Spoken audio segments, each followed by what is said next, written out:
probably one of the common chronic diseases like CHF, COPD, diabetes. At All County Healthcare, we teach you how to manage your disease. We make sure you know how to take your medications and how to recognize signs and symptoms before requiring hospitalization, no matter how many visits it takes. You didn't move to Florida to be sick. You moved here to enjoy the rest of your life. And that's exactly what our team of nurses, therapists, and aides at All County Healthcare help you do. The following programming is furnished by you and your doctor. The opinions expressed on the following sponsored program are strictly those of the host, guests, and callers, and not necessarily those of this station, its staff, management, or sponsors. Amp2.tv presents You and Your Doctor, teaching you to live a longer and healthier life. Proudly sponsored by All County Healthcare, where people are the heart of our business. All County Healthcare is a Medicare certified agency where one call will service all your home care health needs. For more information, call 954-717-7027 or visit our website, allcountyhealthcare.com. Now, let's get informed to living a longer and healthier life. Here is your host for today's show. Hi, everybody. I'm Greg Keeley. Welcome back to another You and Your Doctor program sponsored by All County Healthcare. Always here for your home care needs. Medicare certified, serving Miami-Dade, Broward, and Palm Beach counties now for more than 20 years, rated 4.5 by Medicare.gov. Find us at allcountyhealthcare.com. Well, tonight our guest is urologist Dr. Raymond Leveillee. Doctor, we appreciate you being on the program tonight and taking time out of your very busy schedule. South Florida is the beneficiary of having this specialist practicing right here after going to school in the Northeast, the Warren Alpert Medical School of Brown University, Providence, Rhode Island, University of Massachusetts Medical School, then back to Providence for a residency. Doctor, could you tell us a little bit more about your education and then the subsequent fellowships? Yes, thank you, Greg. It's a pleasure to be here tonight. After the residency program, I saw that the future of surgery was going to be minimally invasive surgery. And at the time, urology had no footprint. It was really laparoscopic cholecystectomies and some general surgery procedures. So I sought out a fellowship in laparoscopic urology and advanced kidney stone disease. So that whole field is termed endourology or endoscopic minimally invasive urology. And the fellowship really changed my life because it launched an academic career. I moved to South Florida and I was on faculty at the University of Miami for 20 years. I was able to get a tenured faculty spot. I had a lab, and it really was the launch of a lot of new products, both lasers and endoscopic equipment, and eventually into robotics, which I've been practicing now over 20 years with robotic surgery. Well, that's really wonderful. And already when you came back here, you immediately dove in and started giving back to the community in terms of helping medical students thrive and grow in their program. So that's very admirable. We appreciate you doing that. It sounds like there was a lot of blood, sweat, and tears that went into that through the years, in addition to your regular practice. Well, I don't know if it's blood, sweat, and tears. I mean, when you do something that you enjoy, it's really just giving back, and teaching is a great honor. And after leaving Miami and moving up to Boynton Beach, we also have an affiliation with the FAU Medical School and the residency program there. So the teaching hasn't stopped. It's just not classroom teaching. It's on-the-job training, if you will, and you mentor one or two people a year, and you teach as many as you can. So it is rewarding. There is satisfaction with that. Understood. That's very vital in this day and age for sure. And so during our pre-interview, you mentioned how we have health observances for a number of disease states in whatever month or week of the year we happen to be in. You want to make sure that we know that an ounce of prevention is worth a pound of cure when it comes to Kidney Month, which is in the springtime. Could you speak to that and that importance and the awareness of that, and people realizing that they need to get checked when they feel like something maybe isn't quite right? Yeah, I brought that topic up because everyone's familiar with the pink shoes of the NFL players. And for many years, the NFL had helped sponsor Breast Cancer Awareness Month, which is in October. And the American Urology Association, because men's health is important as well, for several years had the NFL don the blue ribbon of Prostate Cancer Month, which is in September.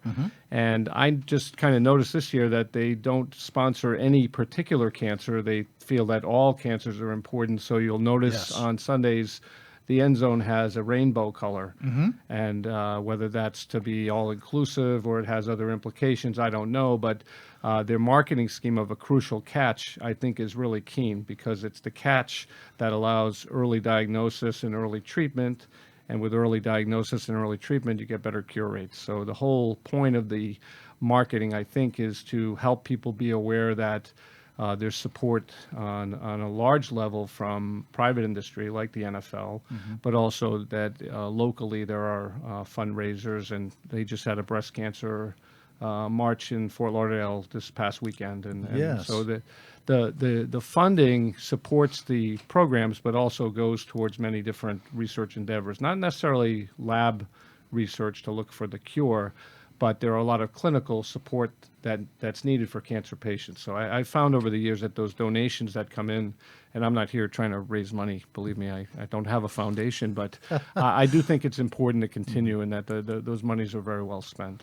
Right. And you, in treating this disease through your tenure, have realized how important it is to for your patients to recognize when something just is not quite right. Could you expound upon that a little bit more?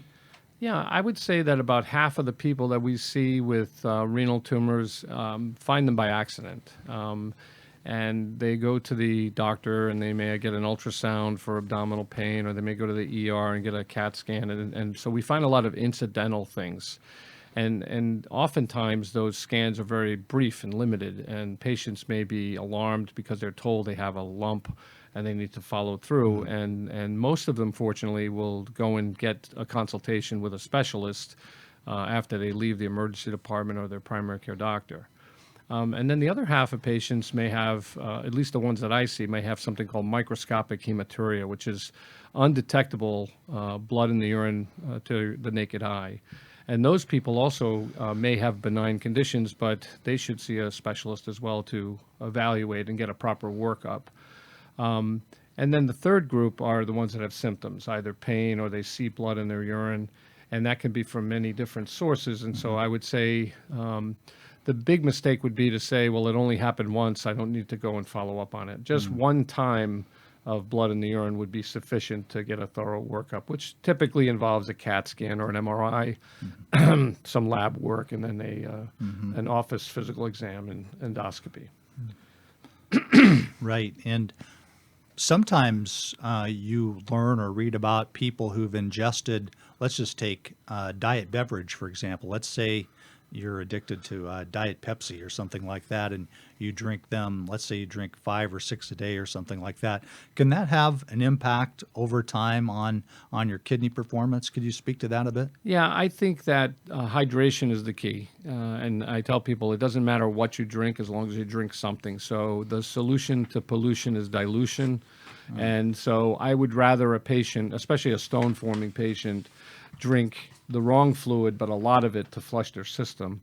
It's been said that dark colas have a high amount of something called oxalate, which can lead to kidney stone problems, and it may alter the body's chemistry, the pH, and the balances, so that soda is probably not the best beverage for you. But if you have a Diet Coke here and there, everything in moderation is going to work itself out. I just think that extreme diets, extreme following of medications or over-the-counter remedies is probably not a good way to go. I've always thought of the life in the food pyramid. You know, you get the basics at the bottom, and then you can alter a little bit. But as far as kidney cancer or prostate cancer or bladder cancer, I know of no direct cause with Coke or Pepsi or anything like that. Understood. And so how often do you recommend screenings for things like that? Do you have regular physicals for people who come in for just regular checkups, or how does all that work? My practice is a little bit different than the average urologist, but I would say even a urologist is at the specialist end of the spectrum. I think all people, over the age of 40 should probably have a relationship with a primary care doctor. And then there's a battery of tests that are done to screen for heart disease and colon disease and all that sort of thing. From a urologic standpoint, screening has some benefits of early detection, but there's also some downsides. So let's say, for example, someone went and had an attempt to screen for bladder cancer. You would have to have a sufficiently large number of people give a sample, and then the yield on someone with no symptoms, just picking them out of the shopping mall or at a sporting event, is very low, but the costs are very high. So when screening is introduced, or when you talk about screening from a medical organized standpoint, you have to look at the benefits and the detection rates. From a specialist standpoint, I would say close to 85 or 90% of the people I see already have been seen by their primary care doctor, already have had a workup by another urologist, and then I predominantly do surgical interventions, so I don't participate in a lot of screening and follow-up like that. Understood. And so explain, if you would, exactly what is endourology. What is that, and how can a person deal with those symptoms? So endourology is a term that was coined about 30 years ago, and it's basically endoscopic urology, whereas prior to the 1980s, urology was scopes through the urethra or to gain access to the urinary tract, but a lot of it was with a scalpel. So open surgery was replaced by this concept of let's put a scope into the inner cavities of the body, which, again, prior to the 70s probably was limited only to the bladder. And now we have instruments that are the size of 2 or 3 strands of spaghetti that we can put in the urethra all the way up into the kidneys to do investigations, to do biopsies, to do treatment for urothelial cancers, but mostly for stone disease. So what used to involve a scalpel or a lot of pain and drink a beer to try to pass a stone, now we have interventions that are very safe, that are widely practiced by all urologists, and I end up seeing the ones that either aren't so straightforward or that have specific anatomy like obesity, or they've had reconstruction. So I really, my practice is very specialized, but obviously as a urologist, I've been trained and I've seen things over the last 25 years that I pretty much can do everything. I just don't want to do everything because I just don't have the time to do all of them. Of course, in a quarter century of practice, so you have seen some amazing things. What has been the most amazing development technologically that you've seen during your career? I would say the two things that stand out most are the smaller scopes with the lasers to treat diseases inside that I alluded to a minute ago, but probably the surgical robotics and laparoscopy have been a game changer. I mean, you make 3 or 4 incisions into the abdomen, you inflate the belly with carbon dioxide gas, and then you can manipulate things and take out parts of organs that we just couldn't do before. We used to be relegated to kidney surgery through a very painful 12-inch incision under the rib cage or taking out a rib to gain access to the kidneys, and now we can do virtually everything with a small scope. When do you typically see people begin to develop kidney problems, would you say? I would say the peak ages are between 50 and 70, but we see some as young as 20s, and rarely after age 70 do we see that many, unless they have an anatomic problem, a blockage somewhere. But I'd say your peak age is going to be 40 to 70. Understood. And so people like to say we have a diabetes epidemic, and certainly we could make a case for that. And diabetics are certainly, that's one of the issues that they have, kidney failure. Speak to how you treat a diabetic when they're running into some problems. Yeah, so diabetes is a disease of blood sugar metabolism, and if you take as a whole diabetes as a complex, something called a metabolic syndrome with being overweight, having poor blood sugar control, cholesterol and heart disease problems, those patients tend to be higher risk for forming stones. And it's not understood exactly why that is, but there is a grouping of patients that have diabetes as a primary problem.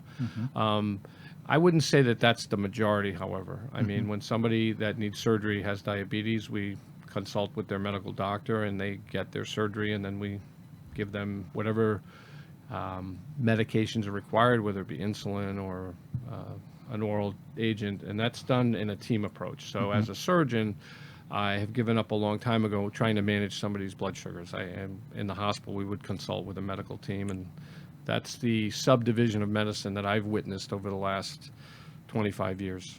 Okay. Well, that is a lot of outstanding information so far in our broadcast. And so we're going to take a quick break, and we'll be back right after this. All County Healthcare has exciting news for any and all patients with COPD or other respiratory ailments. Listen to what renowned pulmonologist Dr. Keith Robinson has to say. Hello, I'm Dr. Keith Robinson, board-certified pulmonologist, medical director at Fusion Health Pulmonary Rehabilitation, and a board member with the American Lung Association of South Florida. We have exciting news for patients with COPD.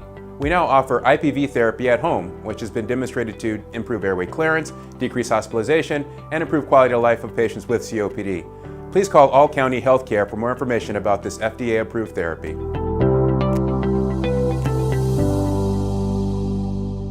For further information, call All County Healthcare now at 954-717-7027. That is 954-717-7027.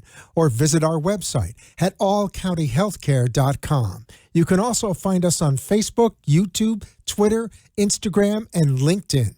Remember, All County Healthcare always puts the patient's needs first. Always puts the patient's needs first. You are listening to You and Your Doctor, Living Longer and Healthier, an informative show that helps you find answers to questions you always wanted to ask but did not have that somebody that could make a difference in your life. Call into the show if you have a question at 888-565-1470, and we will put you on the air to inform all our listeners. Now, back to our show. We are back with Dr. Raymond Leveillee, and we want to make sure that we share this gentleman's place of practice in Boynton Beach, located at 2800 South Seacrest Boulevard, Suite 140. And the number that you may call to schedule an appointment is 561-734-2746. Say that one more time, 561-734-2746.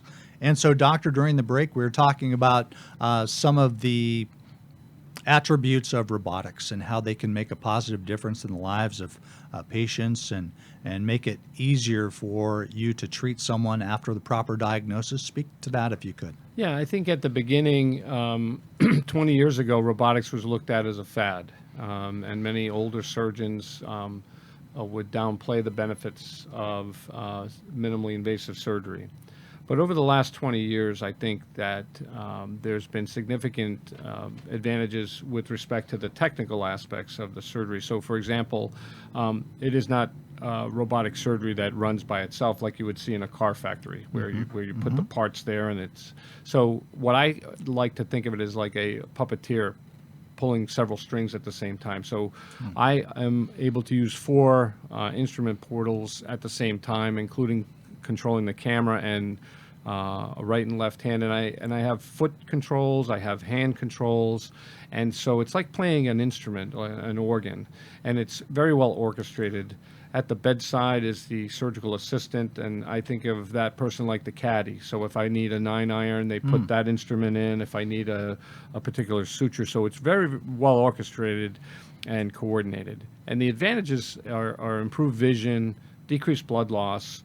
We work in a pressurized cavity, so therefore bleeding is a lot less. And when you don't bleed and you can see as a surgeon, you can get cleaner margins, you can do a better repair. So bleeding is the enemy of the surgeon. And the robotics really improves on that. And also from the patient standpoint, less blood loss, you don't feel weak after surgery, you typically can eat faster.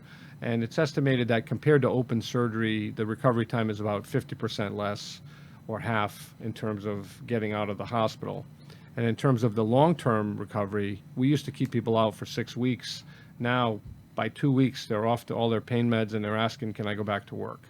And so I think that there's a significant cost benefit to society for people to go back to work sooner. I think that people feel better, quicker. And, it's still surgery. There's going to be some pain. There is still some use of narcotics. But I think the opioid crisis also has forced patients to say, I don't really want that. That was a societal problem. And it dated back to when I was in med school. We were told to give 50 tablets so people wouldn't have to suffer or they wouldn't call. And now we realize that we were part of the problem. Not me as an individual, but my teachers told me, give them enough so they don't call the office, and that was a mistake. So I'm glad that the government has kind of helped set the tone to cut back on pain medicine use, because really, if I give somebody a dozen tablets, they usually don't even take them when they're home, and that's for kidney removal, prostate removal. You're talking about pretty major surgeries, but because the incisions are only 1/4 of an inch, there's not a lot of pain. It's mostly cramps and gas pains, and so those resolve in a day or two. Well, that's really remarkable, and it's safety first with everyone, right?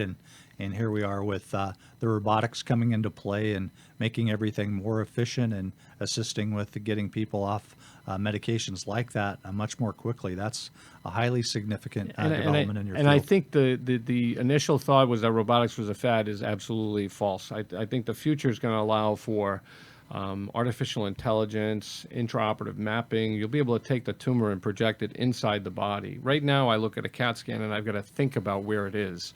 We have 3D modeling that we can utilize now, but I still have to look at a model, something that might look like this, and then I can project, on my phone a little tumor. But the day's coming soon where that'll all be automated, and the exposure and where to clamp will be defined by the computers will tell us, but we'll still control it. It will never be autonomous surgery. It'll always be a human interface. So for people that are afraid that the robot's going to take over, no, there'll always be doctors. There'll always be the potential for something that is not on a computer algorithm where you need a human in there. So I don't think surgeons are going to be out of work anytime soon. Understood. And we have less than 4 minutes left to go now. And so you wanted to talk about some bullet points for people and things for people to remember as they consider the kidney. You held up the heart-shaped kidney there and explained everything very well. What can you comment about regarding that? Well, I think that the main bullet points, and we have such a short time here to dive deeply into anything, I would say don't ignore symptoms, whether it's a urological symptom, but anything that you perceive as altering your normal daily habit, whether it be pain, or you see blood in your stool, or you see blood in the urine, or you have a fever. I mean, the key things are don't ignore your symptoms.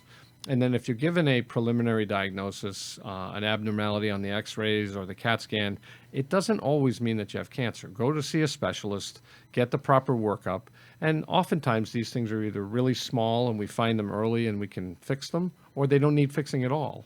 And, there's many different options for kidney stones, and there are also many options for renal masses, including doing nothing and watching them. And so those are the bullet points. Don't ignore your symptoms. Don't freak out if you see blood in the urine, and get proper medical care. Well, that's invaluable for all of us to know, and trust your instincts, trust your gut, and if something doesn't seem right, get in and see your urologist considering kidney operations. Yeah, absolutely. Well, we appreciate that so much tonight, Doctor, and thank you for being here and sharing your wealth of knowledge. And this does conclude our broadcast for tonight, and we'd like to again thank Dr. Raymond Leveillee, urologist, available to serve us at his practice in Boynton Beach. Thank you for watching and listening to our broadcast as we work to make you well aware of our dedicated medical practitioners here in South Florida, like Dr. Leveillee. Wishing you continued safety, health, and wellness as we move towards November here in South Florida. Thanks for tuning in. Take care, everybody.